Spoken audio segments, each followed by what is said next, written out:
الحمدللہ وحدہ والصلاۃ والسلام علی من لا نبی بعدہ اما بعد فاعوذ باللہ من الشیطان الرجیم بسم اللہ الرحمن الرحیم ام تريدون ان تسألوا رسولکم کما سئل موسیٰ من قبل ومن يتبدل الكفر بالایمان فقد ضل سواء السبیل۔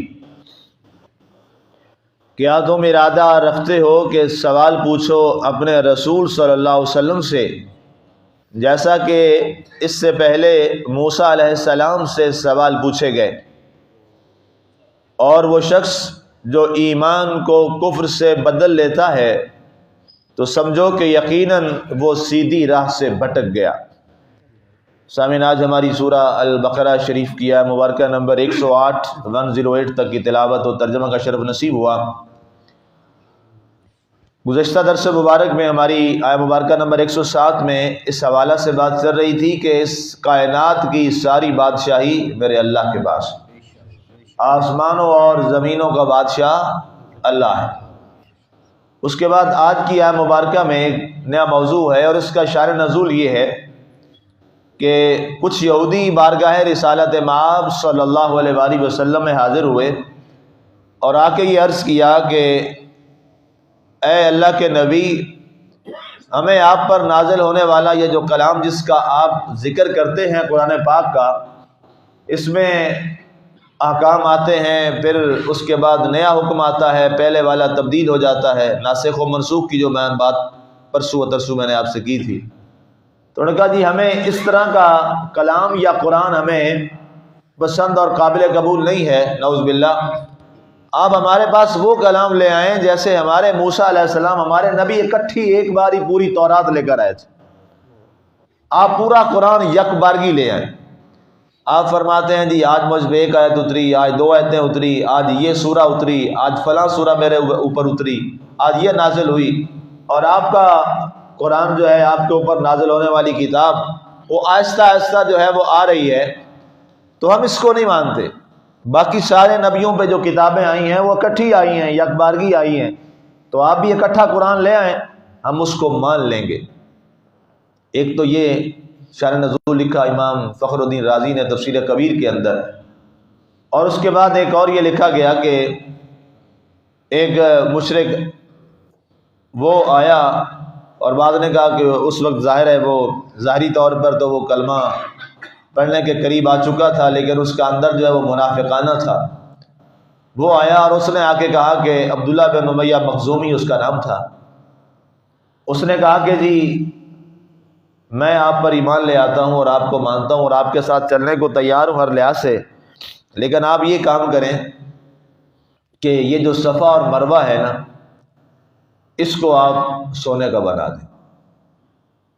ایک اس نے شرط یہ رکھی، دوسری اس نے یہ کہا کہ جہاں چٹیل میدان ہے اور ویرانہ ہے وہاں آپ اپنے اللہ سے کہیں کہ وہاں پہ انگوروں اور کھجوروں کے باغات پیدا کرتے۔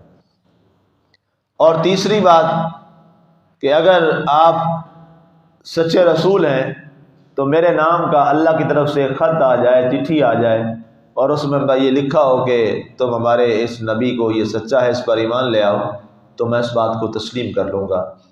اس طرح کے سوالات جو ہیں ان لوگوں نے آ کر بارگاہ رسالت مآب صلی اللہ علیہ وآلہ وسلم میں جب کیے،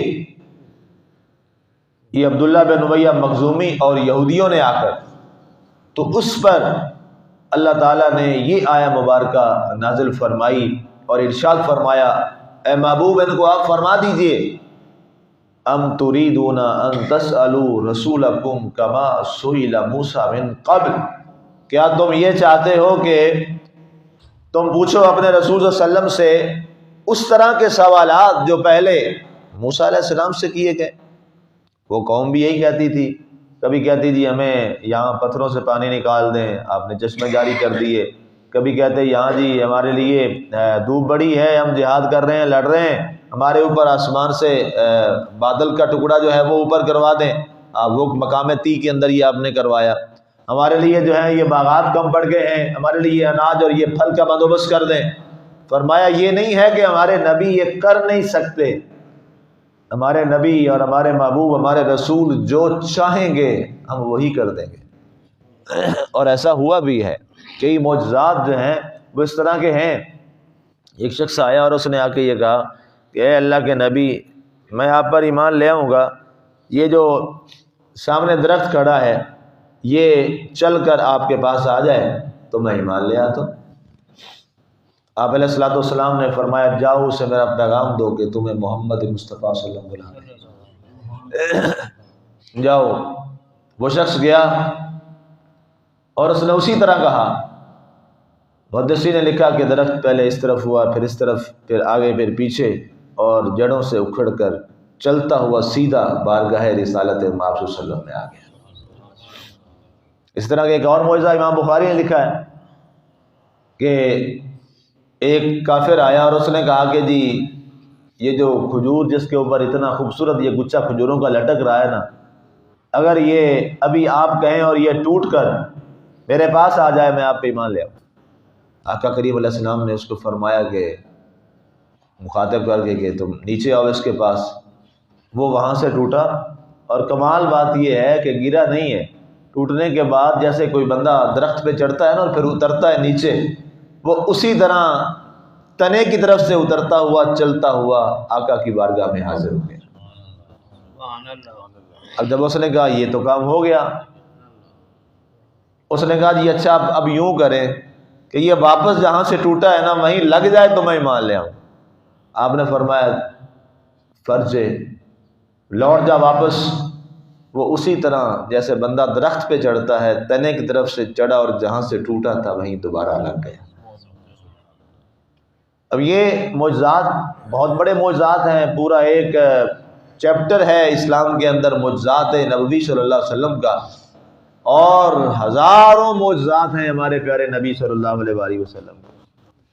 اور آپ نے یہ جو سونے والی انہوں نے بات کی، آقا کریم علیہ السلام نے فرمایا کہ اگر میں چاہوں تو احد کا پہاڑ سونے کا بن کے میرے ساتھ ساتھ چلا کر، لیکن میں ان چیزوں کے لیے نہیں آیا۔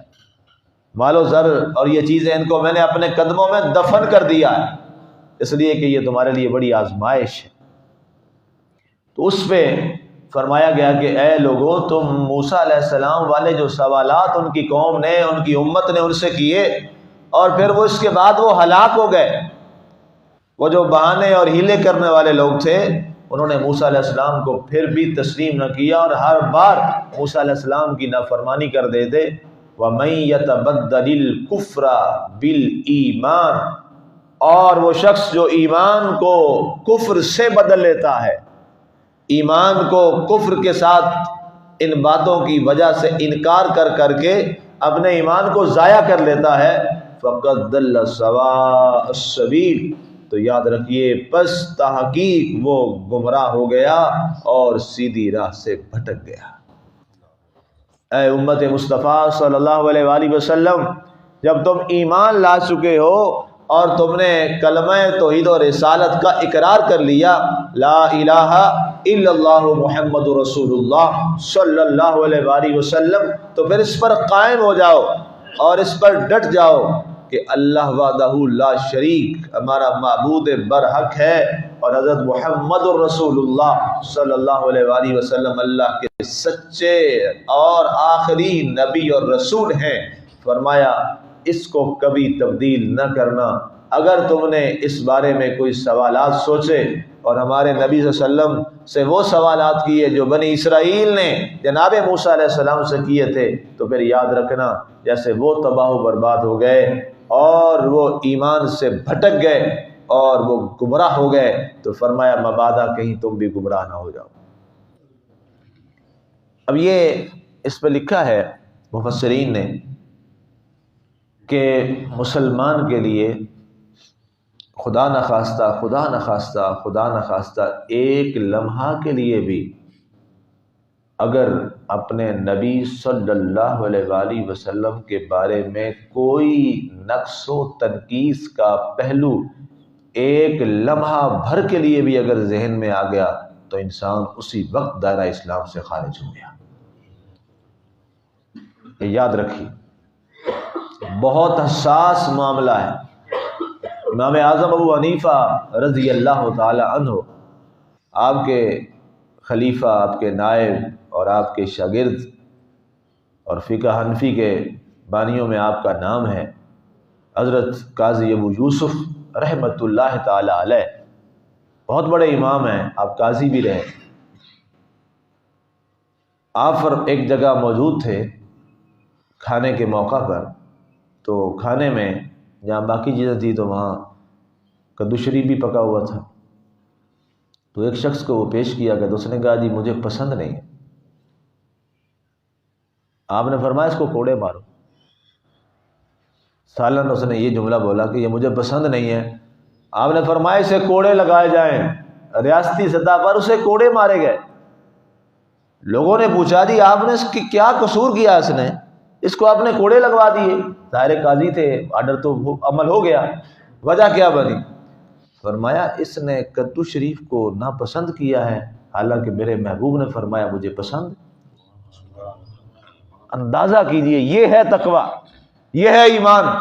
اور آپ نے فرمایا دوبارہ کلمہ پڑھ، اس سے تجدید ایمان کروایا۔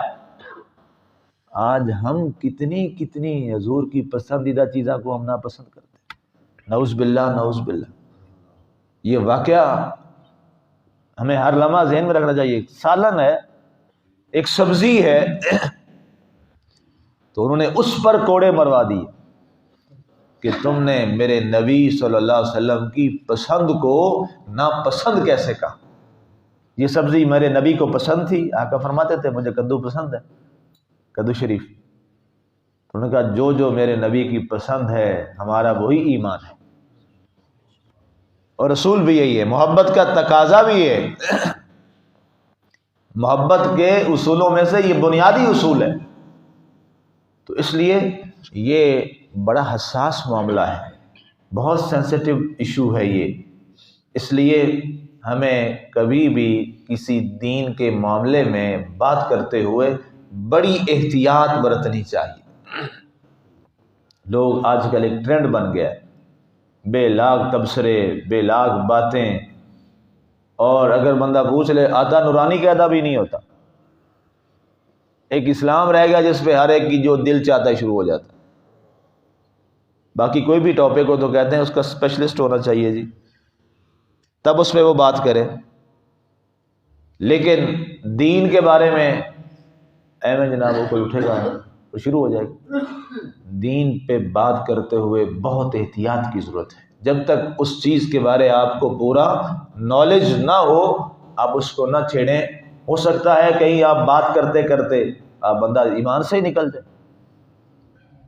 اور کئی دفعہ ایسے لوگوں کو سنا کہ ایسی بات کر جاتے ہیں، اللہ معاف کرے، اللہ پہ بات کر جاتے ہیں، اللہ کو نہیں معاف کرتے۔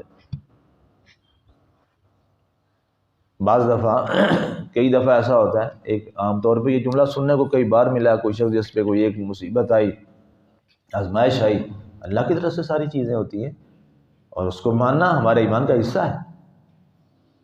پھر کوئی اور آ گئی تو جملہ بول دیا، اللہ کو ہمارا گھر ہی نظر آیا، نعوذ باللہ۔ یہ لوگ بہت جملہ بولتے ہیں، یہ جملہ کفریہ ہے، نعوذ باللہ، یہ جملہ کفریہ ہے۔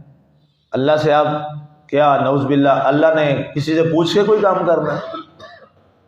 یہ اللہ کی مرضی ہے۔ قرآن میں فرماتا ہے اللہ یفعل اللہ ما یرید، اللہ وہی کرتا ہے جو اس کا ارادہ ہوتا ہے، اور جو اس کا ارادہ ہے وہی کرتا ہے، اور جو وہ کرتا ہے وہ ٹھیک کرتا ہے، یہ بھی یقین رکھیں۔ مشکل سے جملہ اترتا ہے یہ، لیکن جملہ درست یہی ہے، بات درست یہی ہے۔ ہاں اپنے مالک سے ہر لمحہ اپنے مالک سے معافی طلب کرتے رہیے اور اس سے اس کی رحمت طلب کرتے رہیے۔ یا اللہ، قدم قدم پہ آزمائشیں ہیں یہاں دنیا میں۔ یہ دنیا کوئی کھانے پینے کے لیے، عیش و عشرت کے لیے تھوڑی ہے۔ یہ دنیا تو ہم سب ابن آدم کے لیے آزمائش ہی آزمائش ہے، آزمائش ہی آزمائش ہے۔ ہم جو کہ یہاں آئے ہی بطور سزا کے ہیں، بطور آزمائش کے ہیں۔ تو جب بندہ کہیں بطور آزمائش کے یار وہ کہے یہاں جناب عیش و عشرت اور یہ ناز و نم، یہ تو نہیں ہوتا۔ قیدی بہرحال قیدی ہوتا ہے، جتنا بھی اس کے تعلقات ہوں جیل کے اندر، قیدی قیدی ہی ہوتا ہے۔ ہاں جی، تو اس لیے یہ دنیا بھی ایک قید خانہ ہے۔ اللہ کے نبی صلی اللہ علیہ وسلم نے فرمایا الدنیا جیفۃ، اس کو مردار بھی فرمایا کہ کن فی الدنیا کانک غریب و عابر السبیل، یہ بھی الفاظ آپ نے فرمائے۔ اس لیے ہمیں اس کے اندر بڑی احتیاط کے ساتھ اور یہ بات سمجھ کے ہمیں زندگی گزارنی چاہیے کہ ہم بطور آزمائش اور امتحان کے اس قید خانہ میں، جس پر جگہ جگہ پر ہماری آزمائش ہے، اور ہم اس میں اس بات کا پورا خیال رکھیں کہ کوئی ایسا عمل نہ ہو جائے جس سے اللہ اور اللہ کا رسول ہم سے ناراض ہو جائے۔ اللہ تعالی ہمیں عمل کی توفیق عطا فرمائے۔